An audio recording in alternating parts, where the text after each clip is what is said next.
अस्सलाम वालेकुम दोस्तों, welcome to my channel digital facility. दोस्तों आज की इस वीडियो में हम जानेंगे आज के ताज़ा तरीन सऊदी रियाल की exchange rate Pakistan, India, Bangladesh और नेपाल के लिए कि आज आपको सऊदी अरब के मुख्तलिफ बैंकों से 1 रियाल ट्रांसफ़र करने पर क्या रेट मिलेगा। तो फ्रेंड वीडियो को लास्ट तक देखिएगा ताकि आपको पता चल सके कि आज कौन सी बैंक सबसे अच्छा रेट दे रही है। फ्रेंड आपको पता चले आज इंडिया और नेपाल के लिए बेहतरीन रेट मिल रहा है। तो फ्रेंड देखते हैं आज सबसे पहले वेस्टर्न यूनियन के रेट जो कि पाकिस्तान के लिए दे रहा है 73 रुपये 86 पैसे, इंडिया के लिए 21 रुपये 97 पैसे, बांग्लादेश 31 टका 07 पैसे और नेपाल के लिए रेट होगा 35 रुपये 52 पैसे। फ्रेंड बात करें अलाजी बैंक की तो पाकिस्तान के लिए दे रहा है 73 रुपये 70 पैसे, इंडिया के लिए 22 रुपये 02 पैसे, बांग्लादेश 30 टका 85 पैसे और नेपाल के लिए रेट होगा 35 रुपये 41 पैसे। फ्रेंड टिकमो ऐप पाकिस्तान के लिए दे रहा है 73 रुपये 49 पैसे, इंडिया के लिए 22 रुपये 0 पैसे, बांग्लादेश 31 टका 06 पैसे और नेपाल के लिए रेट होगा 35 रुपये 46 पैसे।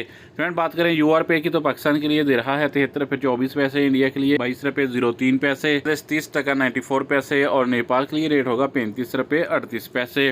फ्रेंड इंजाज बैंक पाकिस्तान के लिए दे रहा है 73 रुपये 29 पैसे, इंडिया के लिए 22 रुपये 02 पैसे, बांग्लादेश 31 टका 04 पैसे और नेपाल के लिए रेट होगा 35 रुपये 30 पैसे। फ्रेंड एसटीसी पे पाकिस्तान के लिए दे रहा है 73 रुपये 29 पैसे, इंडिया के लिए 21 रुपये 89 पैसे, बांग्लादेश 30 टका 94 पैसे और नेपाल के लिए रेट होगा 35 रुपये 41 पैसे। फ्रेंड बात करें एएनबी टेलीमनी की तो पाकिस्तान के लिए दे रहा है 72 रुपये 98 पैसे, इंडिया के लिए 22 रुपये 0 पैसे, बांग्लादेश 31 टका 06 पैसे और नेपाल के लिए रेट होगा 35 रुपये 36 पैसे। फ्रेंड फौरी बैंक पाकिस्तान के लिए दे रहा है 73 रुपये 61 पैसे, इंडिया के लिए 22 रुपये 14 पैसे, बांग्लादेश 30 टका 74 पैसे और नेपाल के लिए रेट होगा 35 रुपये 34 पैसे। तो फ्रेंड लास्ट में देखते हैं एनसीबी क्विक पे के रेट जो कि पाकिस्तान के लिए 1 रियाल का दे रहा है 73 रुपये 29 पैसे, इंडिया के लिए 21 रुपये 94 पैसे, बांग्लादेश 30 टका 76 पैसे और नेपाल के लिए रेट होगा 35 रुपये 22 पैसे। तो फ्रेंड ये थे आज के सऊदी रियाल के लेटेस्ट एक्सचेंज रेट।